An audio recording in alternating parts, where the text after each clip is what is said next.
సాంస్కృతిక సామాజిక పరిశోధన వేదిక స్వాధ్యాయకు స్వాగతం.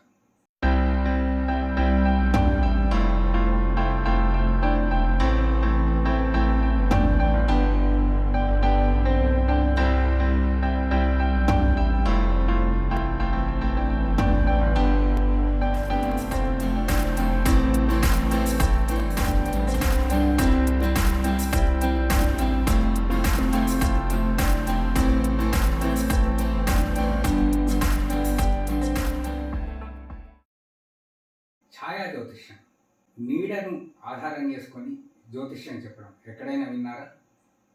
భారతదేశంలో ఉత్తర భారతంలో చాలా కొద్ది ప్రాంతాల్లో ఈ రకమైన పద్ధతిలో జ్యోతిష్యం చెప్పే సంప్రదాయం ఉంది. ఇందులో మనం ఈరోజు మహారాష్ట్రకు చెందిన రజనీకాంత్ ఆచార్య ఛాయా జ్యోతిష్యం గురించి తెలుసుకుందాం. ये छाया शास्त्र जो है हम लोग का 7 जनरेशन से आता है और अभी तक हम लोग ने प्रिजर्व करके रखा है और एट प्रेजेंट हम लोग 5 ब्रदर्स जो हैं ये सेम प्रोफेशन में ही काम करते हैं. इसका फिलॉसफी और ओरिजिन जो है वो तो क्या है, हम लोग की 7 जनरेशन से आ रहा है. तो हम लोग के जो जनरेशन वाइज जो लोग हैं उन्होंने इतना ही बोला है कि भाई ये जो एक शास्त्र है वो अपने को चलाना है. और जो ओरिजिन है वो हम लोग के जो फोर फादर्स थे उनको कुछ स्पिरिचुअल नॉलेज था. वो स्पिरिचुअल नॉलेज के हिसाब से उन्होंने ये सब इन्वेंशन किया और फिर बाद में ये सब शास्त्र डेवलप्ड हुआ है.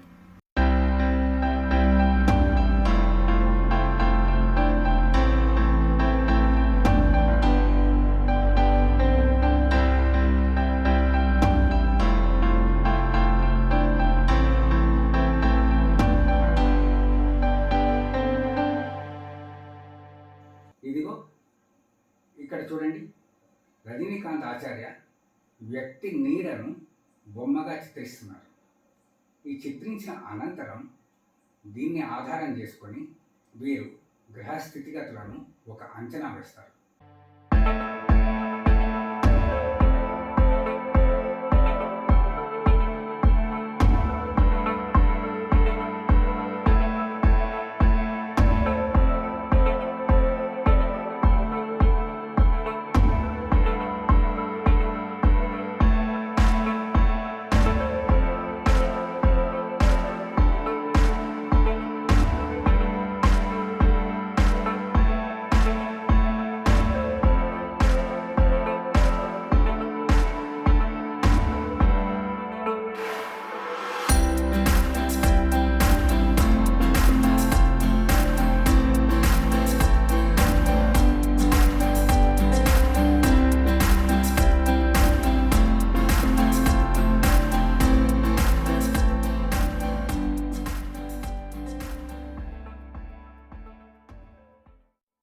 రజనీకాంత్ ఆచార్య కుటుంబం దాదాపు 8 తరాలుగా ఛాయా జ్యోతిష్యం చెప్తుంది.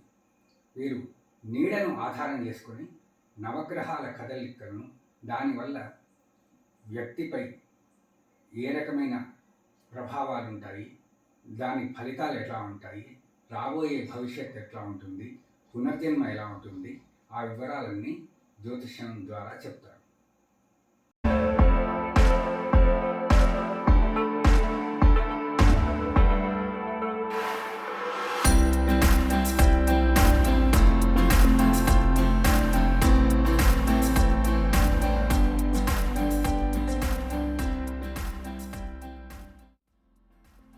हम लोग का जैसे प्रोफेशन चालू करने से पहले सुबह के अंदर हम लोग का संध्या पूजा रहता है और सुबह में पूजा रहती है भगवान की. वो सुबह में हम लोग कर लेते हैं 5:30 बजे उठ के, और उसके बाद में वो सब पूजा करने के बाद फिर हम लोग इधर 7:30-8 बजे के बाद हम लोग काम चालू करते हैं. मतलब 2-3 घंटे का हम लोग का खुद का पूजा रहता है. वो हम लोग का प्रिंसिपल है. अगर वो पूजा हम लोग से नहीं हुआ, जिस दिन अगर बीमार हो गए, जिस दिन नहीं हुआ तो उस दिन हम लोग काम नहीं करते हैं. वक्रतुंड महाकाय सूर्यकोटि समप्रभ निर्विघ्नं कुरु मे देव सर्वकार्येषु सर्वदा. ॐ द्यौः शान्तिरन्तरिक्षगो शान्तिः पृथिवी शान्तिरापः शान्तिः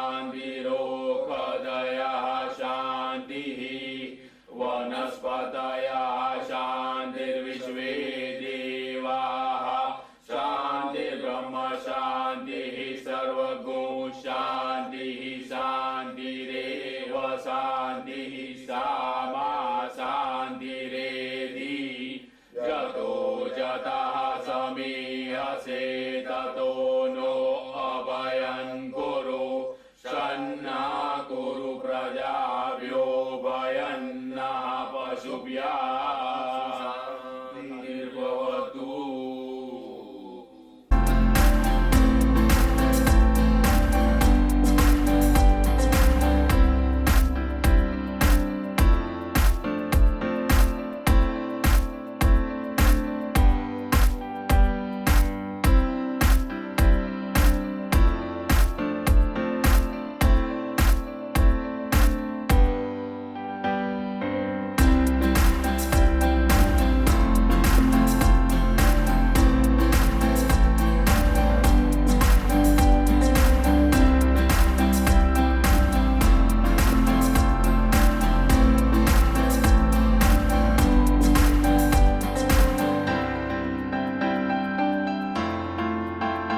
నీడకు ప్రధాన కేంద్రంగా శనిగ్రహాన్ని వీరు భావిస్తారు.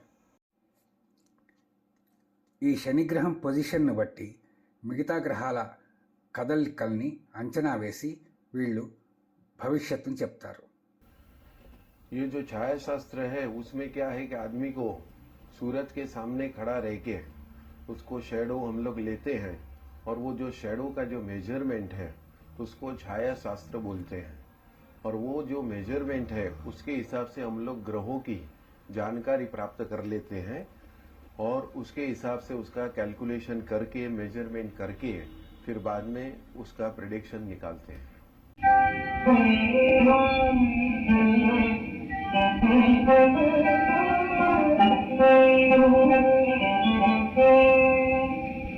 अभी क्या है ये जो शेडो है, शेडो मेजरमेंट में क्या है, मैंने पहले भी बोला है आपको कि भी उसमें 9 ग्रह की हम लोग जानकारी प्राप्त कर लेते हैं. जैसे जो मस्तक से जो शेडो पूरा आता है पूरा बॉडी का, वो शेडो जो है वो मस्तक का हम लोग एसेंडेंट गिनते हैं जिसको लग्न बोलते हैं और वो जो पूरा शेडो का जो लाइन है उसको हम लोग शनि बोलते हैं. तो मतलब ये जो शनि की मात्रा है उसमें ज़्यादा प्रभावित रहती है छाया शास्त्र के अंदर, तो उसके कारण से हम लोग वो मेजरमेंट ज़्यादा काउंट करके उसका मेजरमेंट फिर बाद में करके फिर हम लोग काम करते हैं.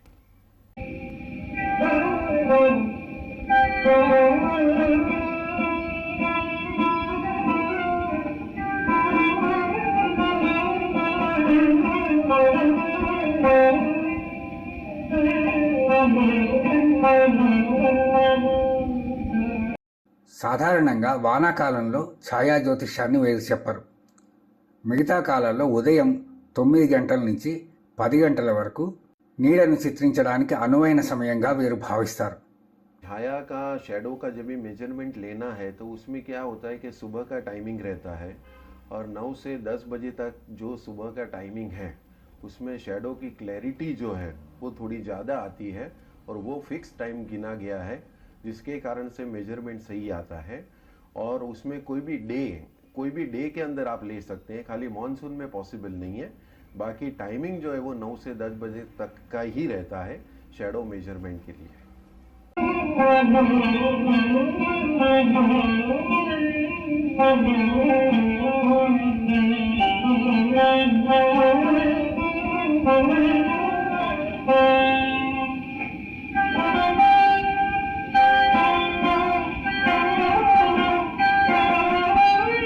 ముఖ్యంగా 17 సంవత్సరాల పైబడిన వారిని మాత్రమే ఛాయా జ్యోతిష్యానికి అర్హులుగా వీరు స్వీకరిస్తారు.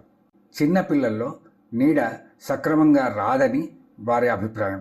छोटे बच्चे लोग हैं उनका तो मेजरमेंट लेना उचित नहीं है क्योंकि क्या है बच्चे लोग का कोई मूवमेंट नहीं रहता है और इसमें ज़्यादातर शेडो रीडिंग के अंदर 17 साल के बाद आदमी को मेजरमेंट हम लोग लेते हैं और उसमें फिर बाद में उम्र जो है वो कितना भी होवे फिर बांधा नहीं है. అంగవైకల్యం కలిగిన వ్యక్తులకు భవిష్యత్తు చెప్పేందుకు వీరికి ఒక ప్రత్యేకమైన పద్ధతి ఉంది. नहीं अभी क्या है हमारे पास भी ऐसे केसेस आते हैं जिसमें जिसकी बॉडी के अंदर कुछ एबनॉर्मलिटी है या किसी का हाथ नहीं है पाँव नहीं है तो उसके अंदर 2 जानकारी हम लोग प्राप्त करते हैं. एक तो ये है कि भाई वो बाय बर्थ से उसको हैंडीकैप है कि नहीं है या बाय एक्सीडेंट से वो हैंडीकैप हुआ है कि नहीं है.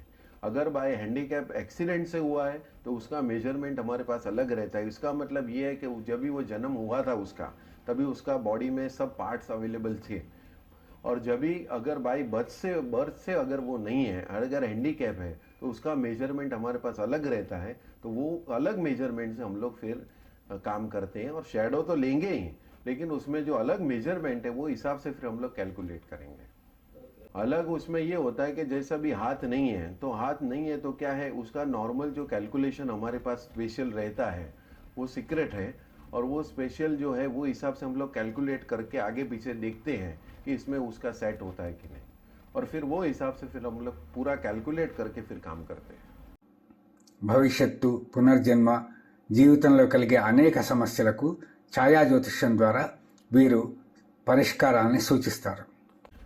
आम आदमी के लिए क्या है, शैडो मेजरमेंट से आदमियों की ग्रहों की जानकारी प्राप्त होने से उसको क्या है, आम आदमी को या कोई भी ह्यूमन बीइंग्स को क्या है, उसका लाइफ के लिए उसका गाइडेंस मिल सकता है कि भाई लाइफ के अंदर कौन से ड्रॉबैक आने वाले हैं, कौन से गुड पीरियड आने वाले हैं, और कौन से उसको मेजरमेंट लेने चाहिए, या कोई रेमेडीज़ है। अगर फ़र्ज़ करो कि कोई तकलीफ़ आने वाली है तो वो पीरियड के अंदर अगर वो थोड़ा सावधानी बरते तो क्या है, वो उसकी तकलीफ़ निकल सकती है और उसको रेमेडी भी उसके कारण से मिल सकता है। जैसे मैंने अभी बोला कि मेन मेजर शनि का है, तो शनि के कारण से क्या है, वो वर्कआउट करने के बाद मालूम पड़ता है कि भाई शनि का प्रभाव अपने लाइफ के ऊपर कितना खराब आएगा या अच्छा आएगा। अगर खराब आने वाला है तो आदमी मेजरमेंट करके खुद का लाइफ थोड़ा सिक्योर कर सकता है। शास्त्र के हिसाब से क्या है कि उसमें पूर्व जन्म का भी मालूम पड़ सकता है और अगले जन्म का भी मालूम पड़ सकता है, और वो छाया शास्त्र लेने के बाद उसका जो मेजर कैलकुलेशन हो जाता है, वो कैलकुलेशन हो जाने के बाद वो एंशिएंट स्क्रिप्ट करके है हमारे पास, उसको सूर्य संहिता बोलते हैं, साउथ में उसको सूर्य नाड़ी बोलते हैं। तो वो बेसिस के ऊपर जो कैलकुलेशन किया हुआ जो मेजरमेंट है, वो कैलकुलेशन जो है उसके हिसाब से हम लोग वो स्क्रिप्ट जो है उसमें से सब ढूंढ के फिर बाद में उसमें जो लिखा रहता है वो आपको बताते हैं। पूर्व जन्म का कर्म से थोड़ा आदमी प्रेजेंट बर्थ के अंदर उसका थोड़ा इन्फ्लुएंस होता ही है, क्योंकि क्या है, आज आम आदमी जो है वो कोई आदमी अच्छे घर में परिवार में जन्म होता है, किसी का फुटपाथ के ऊपर भी जन्म होता है, तो मतलब क्या है, वो सब कर्म के अधीन रहता है, और उसके कारण से वो पूर्व जन्म का जो जन्म है वो ज़्यादा कंसिडर किया जाता है। जैसे अभी किसी का कोई एक्सीडेंट आने वाला है, किसी का कोई ऑपरेशन आने वाला है, या किसी का प्रोफेशन के अंदर या बिजनेस के अंदर कोई बड़ा सेटबैक आने वाला है, तो उसके लिए क्या होता है कि जप रहता है, मंत्र रहता है, सिद्धि रहती है, या तो वो जो जप आदमी को हम लोग बोलते हैं वो अगर आदमी करे या कोई पूजा पाठ करे तो उसको असर मिलता है, और उसमें जितना फ्रीक्वेंसी खराब है वो फ्रीक्वेंसी आप उसको थोड़ा डाउन कर सकते हैं, तो इस तरीके से उसका बचाव हो सकता है।